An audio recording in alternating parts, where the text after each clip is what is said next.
Halo teman-teman, selamat pagi.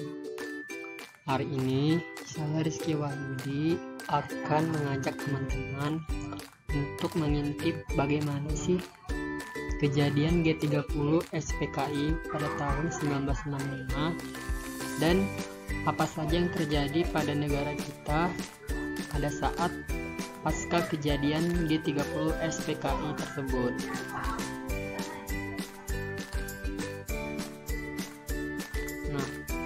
Latar belakang G30 SPKI adalah pada awalnya pada tahun 1965 Bung Karno mempunyai ide tentang angkatan kelima yang berdiri sendiri terlepas dari TNI. Pandangan lain mengatakan bahwa PKI lah yang mengusulkan angkatan kelima tersebut dan mempersenjatai mereka. Petinggi angkatan darat tidak setuju dan hal ini mengakibatkan rasa curiga antara PKI dan militer.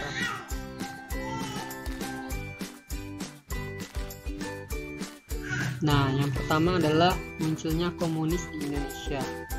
Dimulai dari kedatangan Di Vliet yang membawa paham komunis di Indonesia. Setelah setahun kedatangannya, ia mendirikan Industri Sosial Demokratis Vereniging atau ISDV, Perserikatan Sosial Demokrat India. Nah, pada zaman Hindia Belanda terjadi pemberontakan komunis, antara lain pada tahun 1926 di daerah sekitar Pulau Jawa, di Sumatera Barat tahun 1927, tetapi mengalami kegagalan. Setelah itu PKI tidak muncul kembali dan baru muncul kembali pada tahun 1947.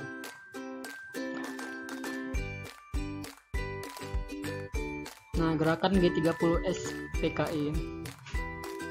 Dia terpilih sebagai ketua PKI pada tahun 1951 dan Aidit telah membuat PKI menjadi partai yang besar setelah sebelumnya telah tenggelam karena peristiwa pemberontakan PKI di Madiun pada tahun 48. Nah, tindakan Kostrad dalam penumpasan gerakan PKI dan pembekuan PKI.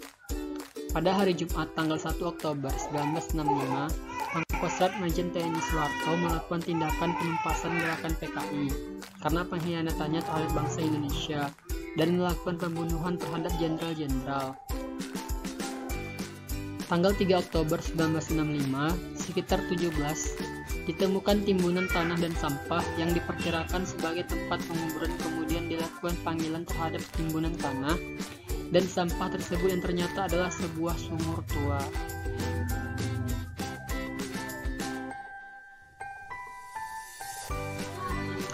Nah, tuntutan massa dalam pembubaran PKI yaitu reaksi partai politik dan organisasi massa. Parpol maupun ormas belum menentukan sikap karena sama sekali tidak mengetahui apa yang sebenarnya terjadi dan latar belakang terjadinya gerakan 30 September PKI. Tindakan spontan massa terhadap PKI yaitu pada tanggal 8 Oktober 1965 mulai terjadi aksi-aksi massa menyerbu gedung-gedung kantor PKI serta ormas-ormasnya.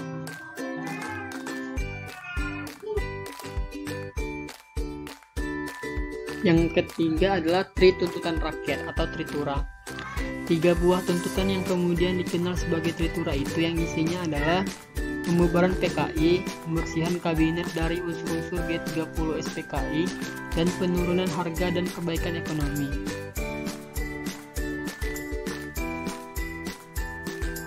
Nah, kesimpulannya, akhir dari Orde Lama ditandai oleh tragedi nasional yang biasa disebut Gerakan 30 September yang dilakukan oleh Partai Komunis Indonesia.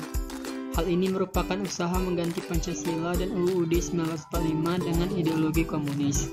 Inilah bahaya terbesar bagi Pancasila dan Undang-Undang Dasar 1945 yang pernah dialami oleh bangsa Indonesia.